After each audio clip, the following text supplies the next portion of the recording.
فارکس چیست؟ آشنایی کامل به زبان ساده. درود، خوش آمدید به کانال یوتیوبی MNFX. اگر از این نوع آموزش‌ها و مطالب رو دوست دارین، لطفاً با لایک و سابسکرایب کردن ما را حمایت کنید. از اینکه ما را با لایک و سابسکرایب حمایت می‌کنید، نهایت سپاسگزاری را داریم. متشکریم.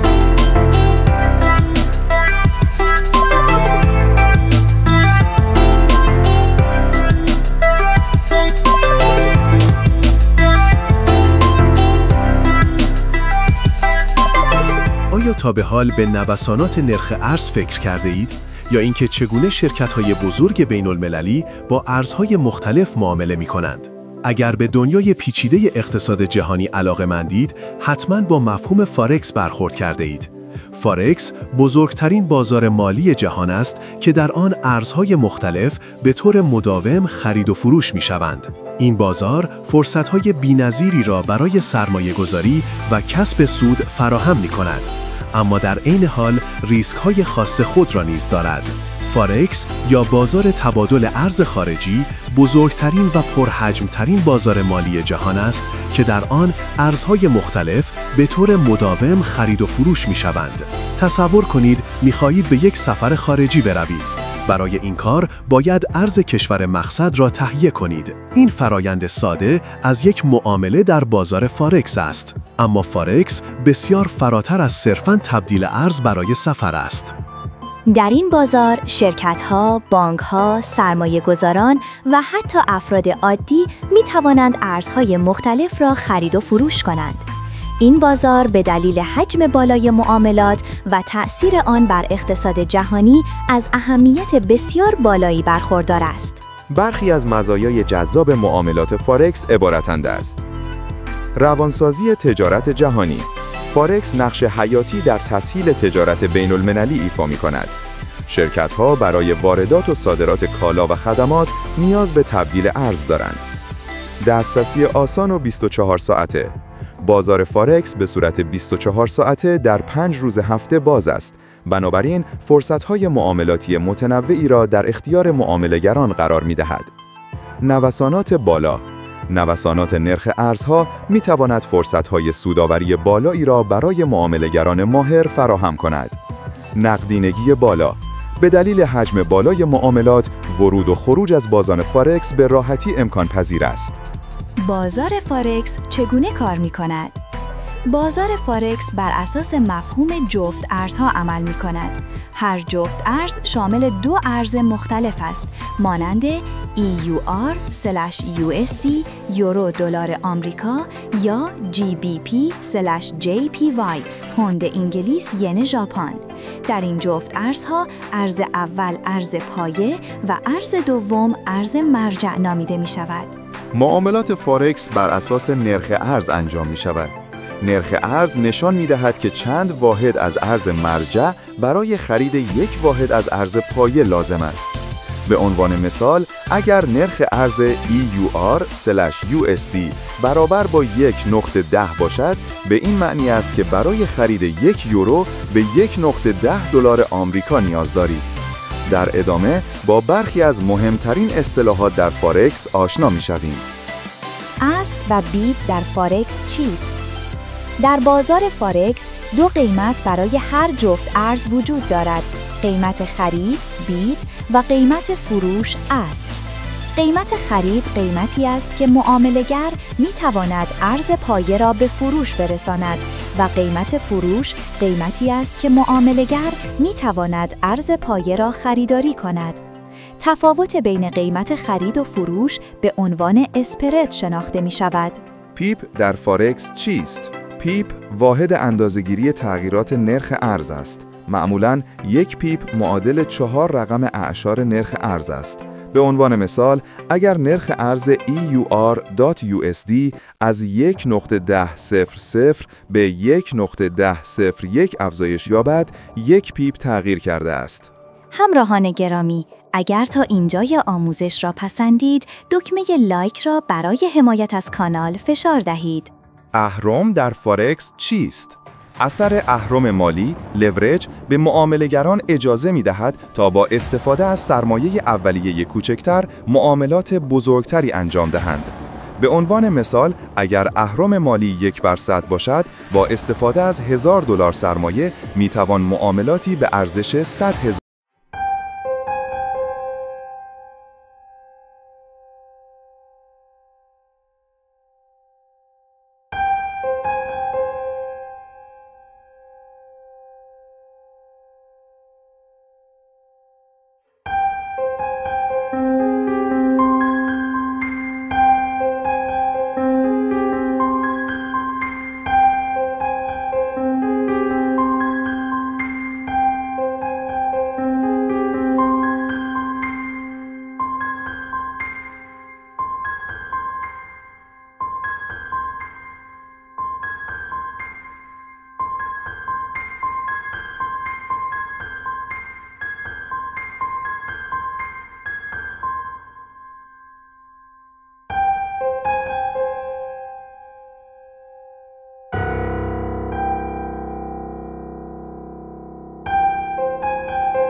بازیگران اصلی در بازار فارکس.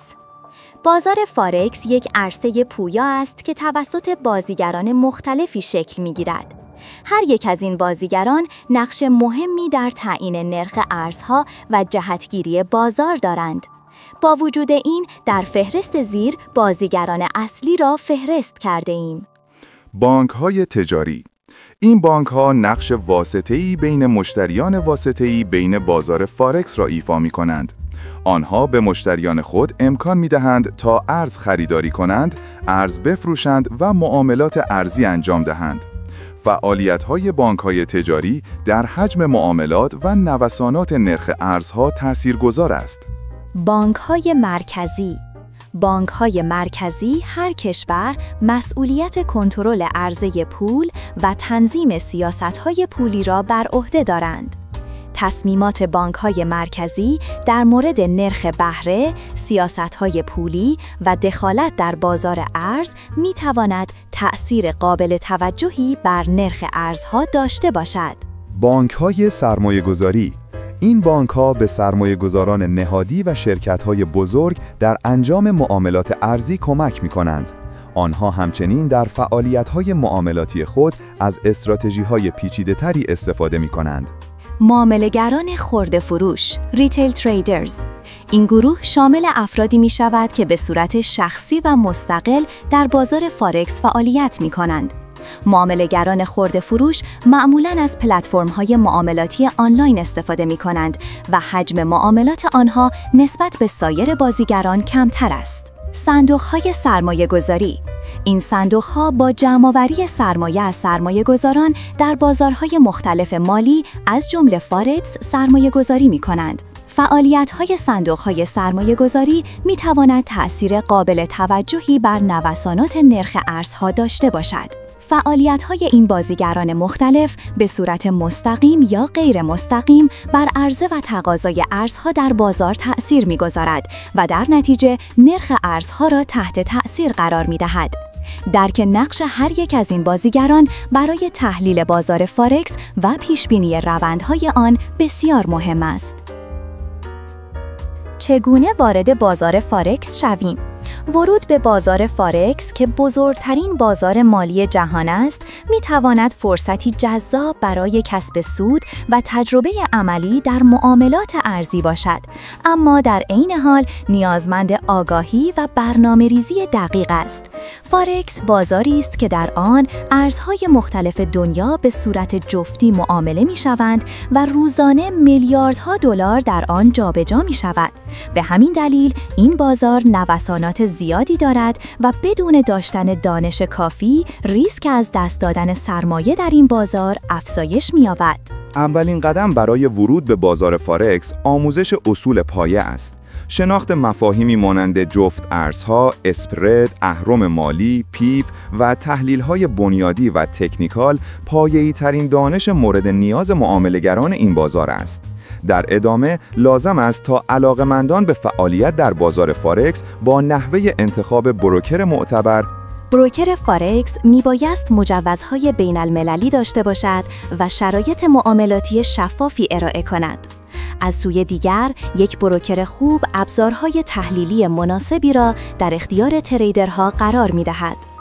تمرین با حساب دمو یکی از مراحل مهم است که امکان آشنایی با پلتفرم معاملاتی و رفتار بازار فارکس را بدون ریسک مالی برای تریدرها فراهم می‌کند.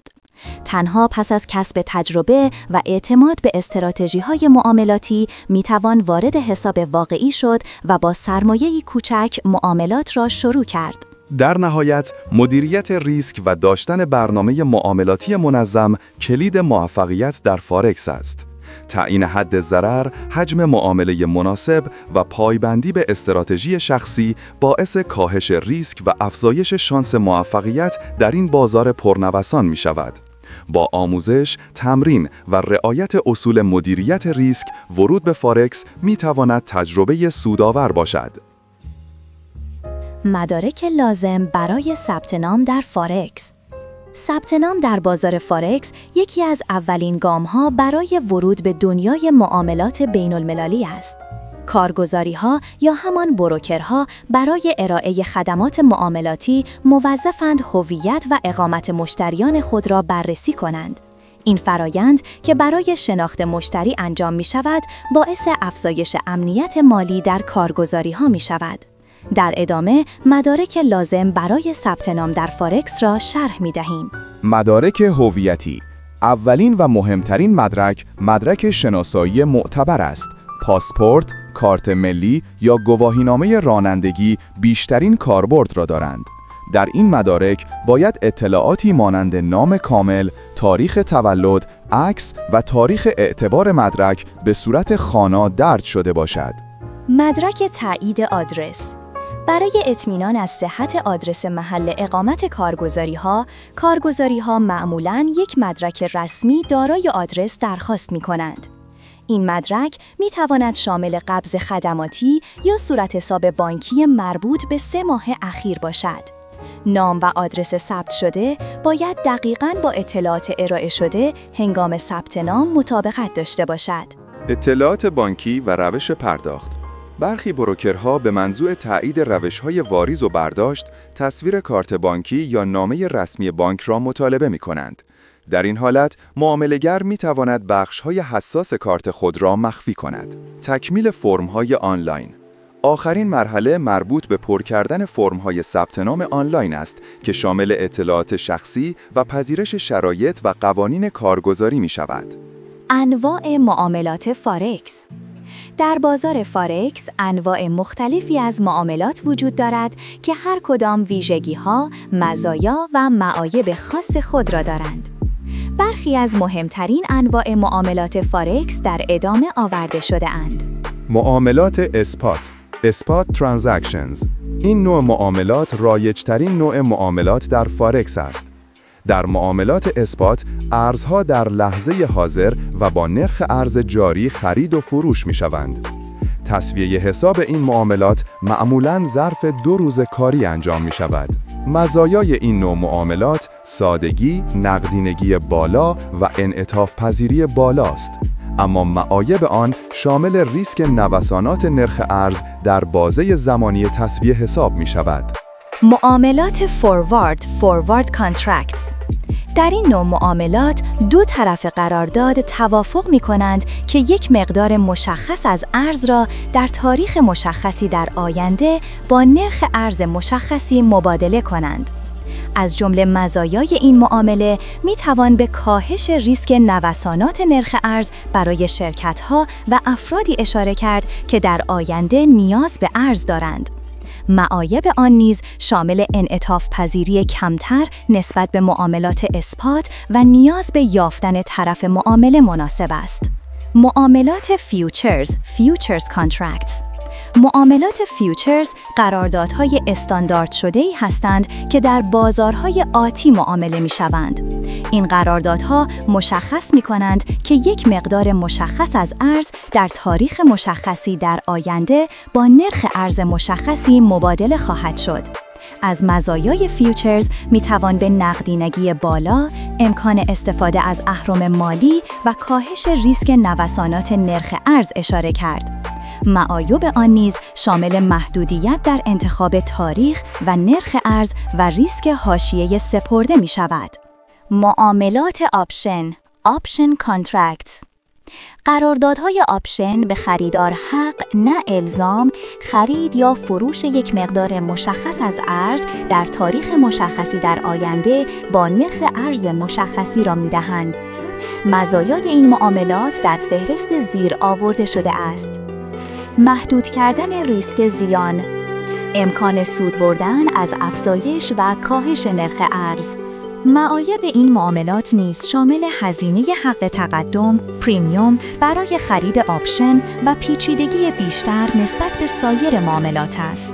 انتخاب نوع مناسب معامله در فارکس به عوامل مختلفی مانند اهداف سرمایه‌گذاری، تحمل ریسک، زمانبندی و نیازهای خاص هر فرد یا شرکت بستگی دارد.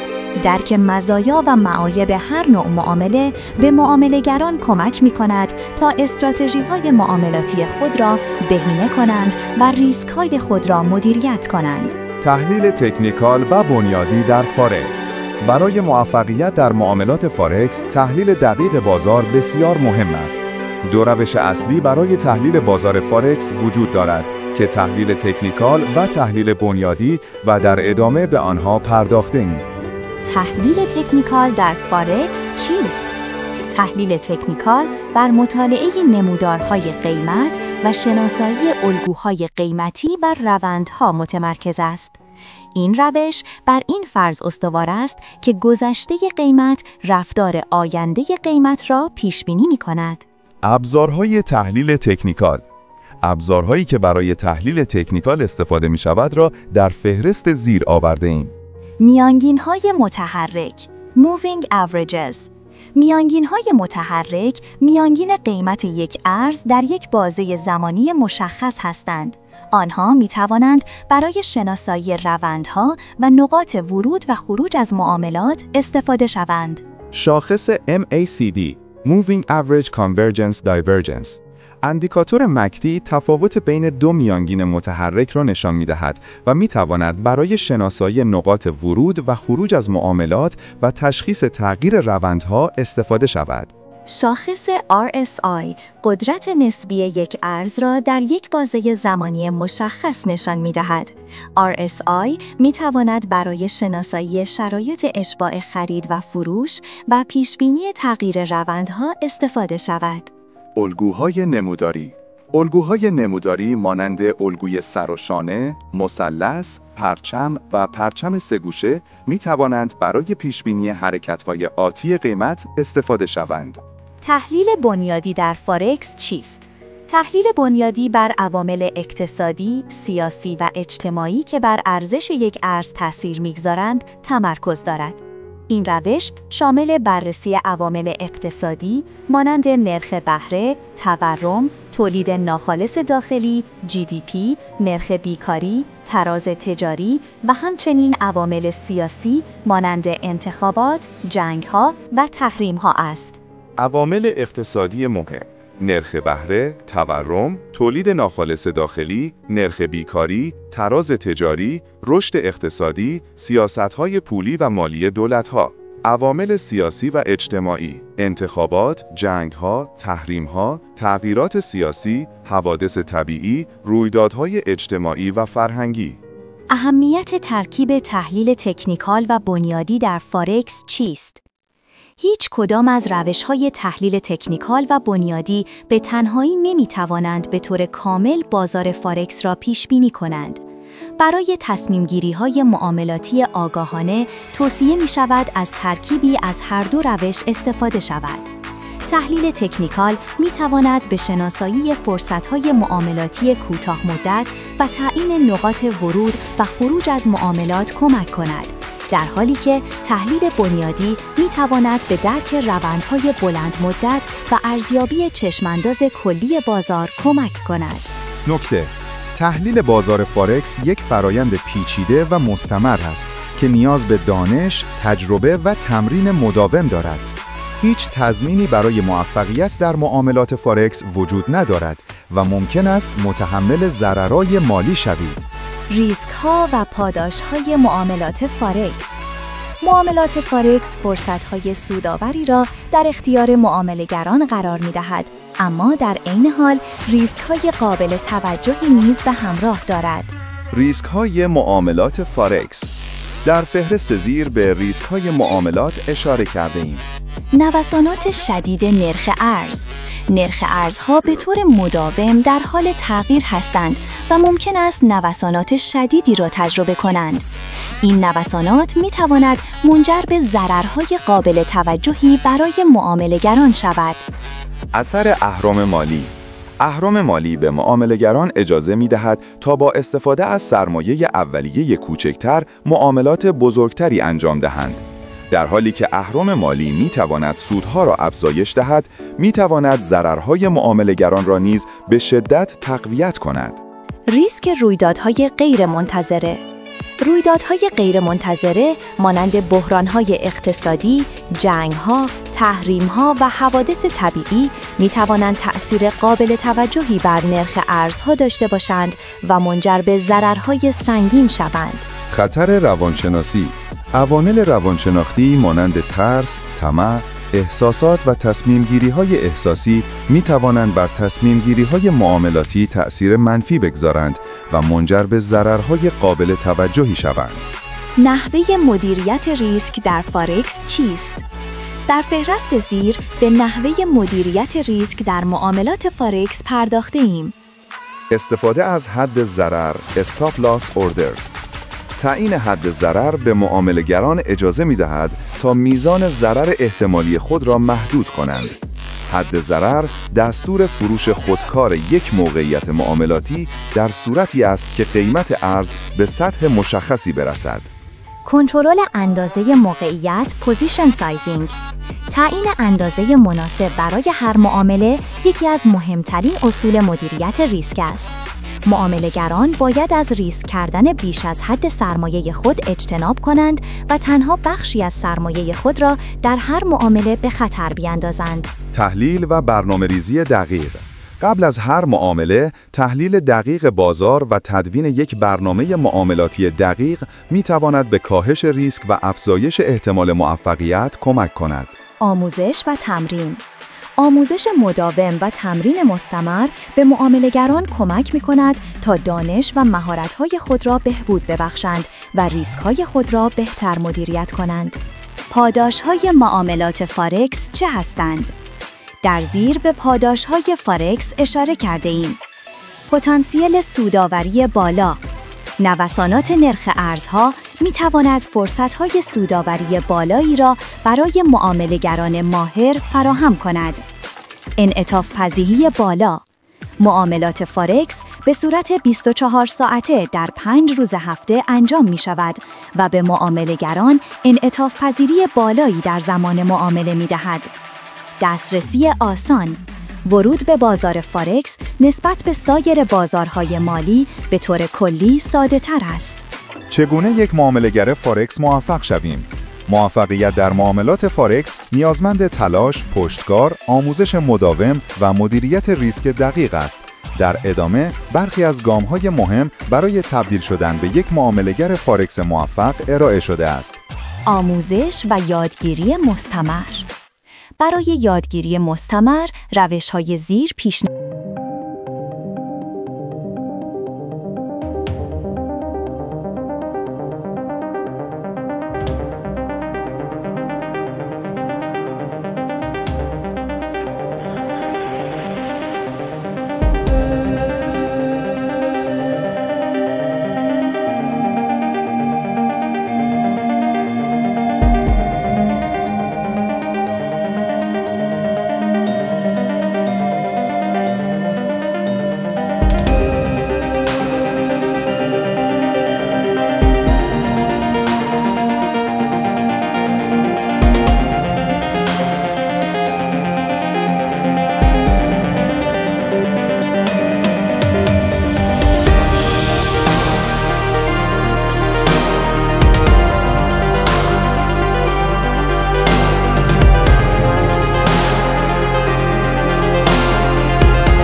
عوامل مؤثر بر نرخ ارزها، ریسک‌ها و پاداش‌های معاملات فارکس و راه‌های موفقیت در این بازار پرداختیم تا یاد بگیریم فارکس چیست.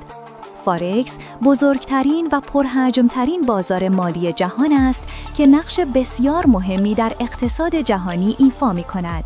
این بازار فرصت‌های سودآوری را در اختیار معامله‌گران قرار می‌دهد، اما در عین حال ریسک‌های قابل توجهی نیز به همراه دارد. موفقیت در معاملات فارکس نیازمند دانش، مهارت، تمرین مداوم و مدیریت ریسک دقیق است. توصیه می شود قبل از ورود به بازار فارکس به طور کامل با مفاهیم و ریسک های مرتبط آشنا شوید. از منابع آموزشی معتبر استفاده کنید، با حساب دمو تمرین کنید و یک استراتژی معاملاتی شخصی توسعه دهید. در نهایت یادآوری می شود که معاملات فارکس دارای ریسک های قابل توجهی است و ممکن است منجر به ضررهای مالی شود. توصیه می شود با احتیاط و با درک کامل ریسک ها وارد بازار فارکس شوید و از مشاوره متخصصان مالی استفاده کنید. از اینکه ویدیوی فوق را تماشا کردید، نهایت سپاسگزاری را داریم. لایک، سابسکرایب، کامنت را فراموش نکنید. متشکریم. MNFX